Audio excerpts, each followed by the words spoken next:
Welcome to my views and news. Eritrea today officially responded to the allegations leveled by Ethiopian military chief General Birhanu Jula 2 days ago in an interview leveled allegations against Eritrean military, and the Minister of Information of Eritrea just a few minutes ago issued a statement.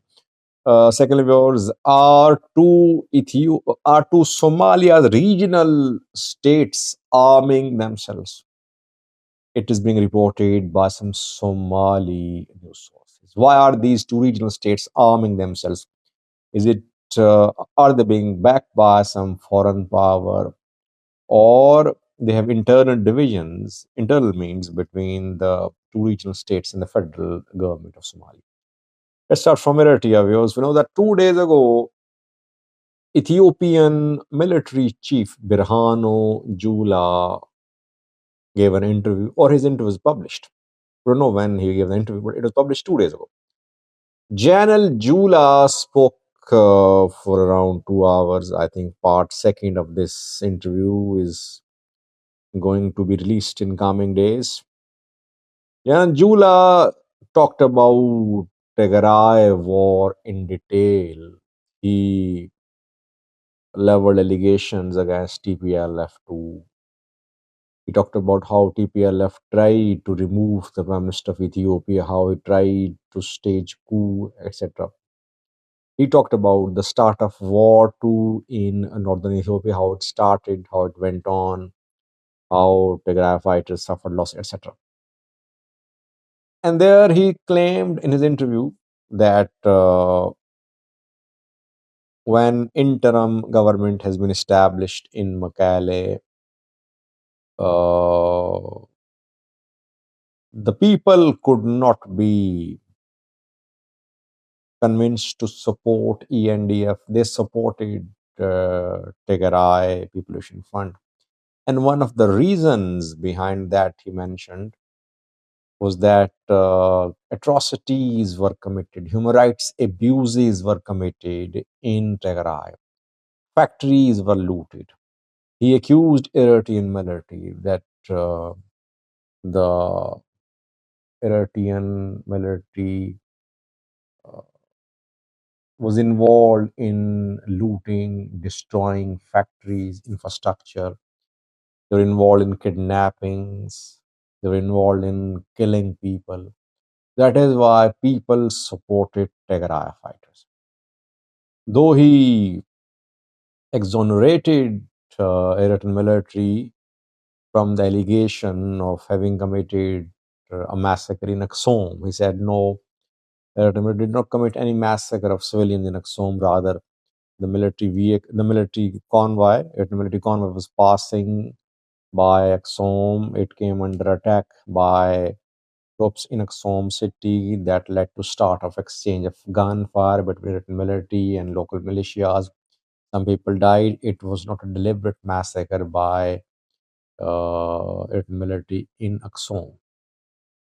Though we know that some human rights organizations published reports about killings in Aksum, TPLF has also been calling for accountability, saying that the military committed massacre of civilians in Aksum. But General Jula declared Red military innocent in Aksum massacre, but he accused Red military of having committed human rights abuses in other parts of Tigray.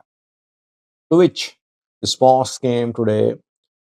The Minister of Information of Eritrea just a few minutes ago released a statement.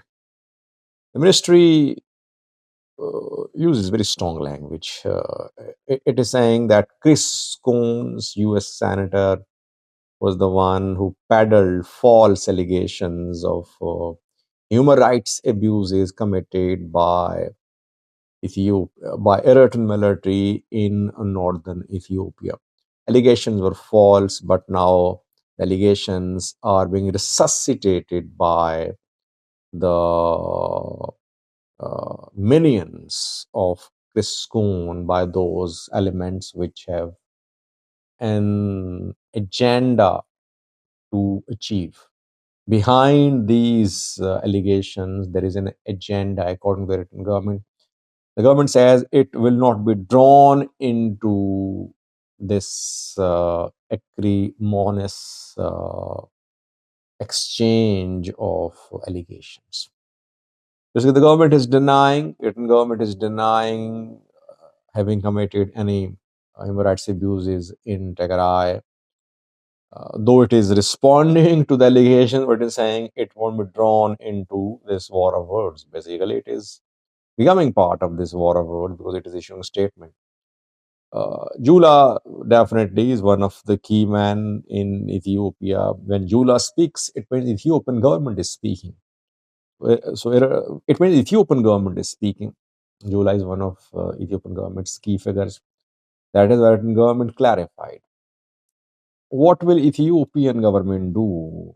Will it in future back some call for international investigation against Eritrean military? Or the allegation by Jula just meant to put pressure upon Eritrean military? I think the allegation just meant to put pressure upon Eritrean military. Eritrean soil is being used by Fano fighters because it has been confirmed that Fano fighters from diaspora, when they want to join Fanos in Amhara, they travel through Eritrea. So in a way, indirect Eritrea is supporting Fano fighters. Fano fighters are becoming a pain in the side of the Ethiopian government. Last night, they announced the launch of another operation, major operation against Fano fighters. That is why I think the Ethiopian government is putting pressure upon Eritrea to stop Eritrea from considering any support for Fano fighters. Secondly, viewers, two regional states in Somalia are arming themselves. They're procuring weapons. They're purchasing weapons. Why are they purchasing weapons? Who is providing them weapons? Is Mogadishu on board? Mogadishu is not on board. These federal member states of Somalia are very powerful. They enter into agreements with other countries without consulting the federal government. Federal government has no right. The two federal member states are Puntland and Southwest State. Reportedly, they are purchasing weapons, they're buying weapons. It's been confirmed by Somali academics too. There are two reasons behind this purchase of weapons. Firstly, Ethiopia is obviously fueling a conflict between federal member states of Somalia and central government of Somalia. Ethiopia is telling these federal member states that Hassan Sheikh government will launch operations in Puntland and Southwest State in coming months.